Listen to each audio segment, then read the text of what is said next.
যখন সারা বিশ্ব উৎসবের আমেজে বছরের শেষ দিনগুলো গুনছে, ঠিক তখনই পিয়ংইয়ং এর আকাশে দেখা গেল এক আগুনের রেখা।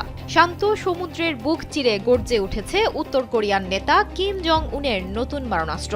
কিম জং উন সরাসরি তত্ত্বাবধানে উত্তর কোরিয়ার দূরপাল্লার নতুন এক ক্ষেপণাস্ত্রের সফল পরীক্ষা চালিয়েছে। শুধুমাত্র তাই নয়, তিনি সাফ জানিয়ে দিয়েছেন তার দেশের পারমাণবিক শক্তির পাল্লা এবার হবে সীমাহীন। দেশটির রাষ্ট্রীয় সংবাদ সংস্থা KCNA জানায়, রোববার অনুষ্ঠিত এই পরীক্ষায় ক্ষেপণাস্ত্রগুলো কোরীয় উপদ্বীপের পশ্চিম দিকের সমুদ্রপথ দিয়ে উড়ে গিয়ে নিখুঁতভাবে নির্ধারিত লক্ষ্যবস্তুতে আঘাত এনেছে। পরীক্ষার সাফল্যে সন্তুষ্ট হন কিম জং উন।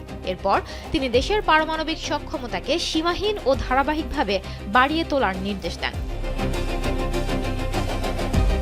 এখন যে কোনো ব্র্যান্ডের পুরাতন এসি বদলে নতুন ওয়ালটন এসিতে উপভোগ করুন 25% ছাড়।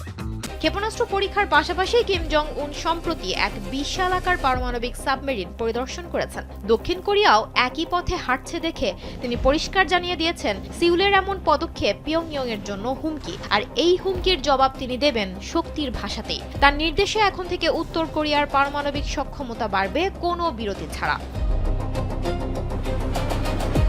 কিম জোর দিয়ে বলেন, রাষ্ট্রীয় পারমাণবিক যুদ্ধ শক্তি আরও শক্তিশালী করতে সব ধরনের প্রচেষ্টা অব্যাহত থাকবে। এদিকে নতুন বছরের শুরুতে ক্ষমতাসীন ওয়ার্কার্স পার্টির গুরুত্বপূর্ণ কংগ্রেস আয়োজনের প্রস্তুতি নিচ্ছে উত্তর কোরিয়া। ওই কংগ্রেসে আগামী 5 বছরের উন্নয়ন পরিকল্পনা নির্ধারণ করা হবে।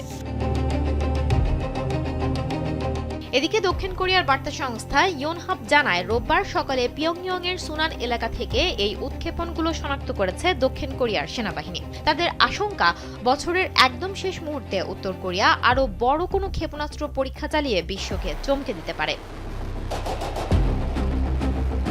সুমনা মোস্তফা, কালবেলা।